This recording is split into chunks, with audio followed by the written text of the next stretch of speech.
Hey everybody, welcome to this week's episode of the Joffice. This is episode 3 of season 5. We have a lot to talk about, and we just finished playing a bunch of board games with Angry Joe and Alex.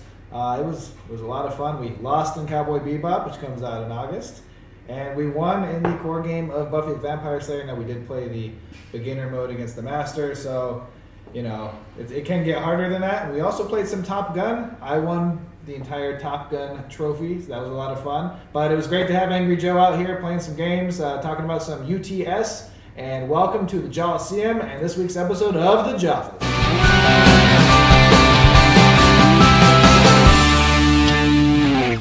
Hey guys, welcome to UFS Corner. Pham here. We're in the new Joliseum filming, and today I'm here to talk about the new Sub-Zero Infinite that will be coming out with Soul Calibur 6.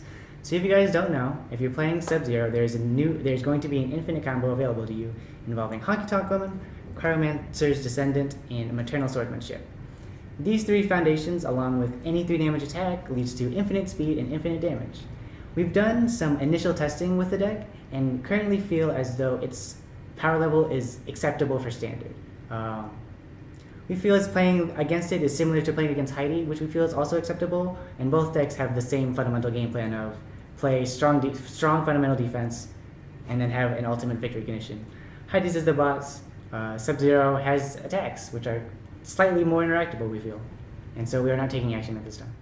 Hi guys, I have some rules questions to address on UFS Corner today as well. So I'm sure many of you guys have been checking out the Soul Calibur 6 previews, and I have a question that has been asked about the card Sublimating Blades. So it says, you may discard attacks with a printed damage of 3 or less from your card pool, in addition to momentum to pay for this attack's multiple costs.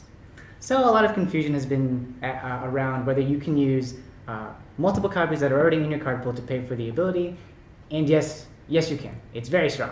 What I expect to see is play my Sublimating Blades, multiple 2, play my Sublimating Blades, use those as fuel for my next Sublimating Blades, and to chain that together. So that card works, it's very powerful, and I hope to see many decks with that card built with it. Another question that I want to address today is about the card Dark Chirito.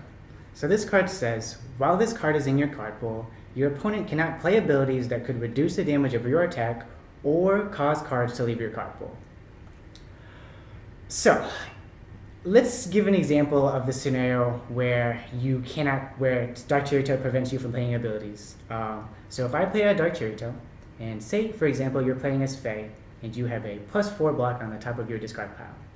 So because Dark Chirito is in my card pool and says your opponent, you, cannot play abilities that could reduce the damage of my attack, and Fae's ability has a clause that says -2 damage if the top card is a +2 block or whatever, because one of the results of Fae's ability could result in the damage of my attack being reduced, you cannot play the ability because of Dark Chirito. You cannot get any of the abilities, even though it's probably not even the ability you want, unfortunately. Another example would be if I'm playing Dark Chirito and you're playing as Jeddah and you block and then reversal, even though you're using Jeddah's Enhance to boost the damage, you are attempting to use Jeddah's ability to boost the damage of your own attack here, because I have Dark Chirito and your ability could still result in the damage of my attack being reduced, you also cannot use it. Moving on in the future, I will be trying to prevent these kinds of such overreaching static abilities, in my opinion. More often, we'll hopefully see responses, sort of like how Ace Maneuvers or Plasma Cannon, Devastator Plasma Cannon works in Spike support, where they have response abilities instead of just blanket statics.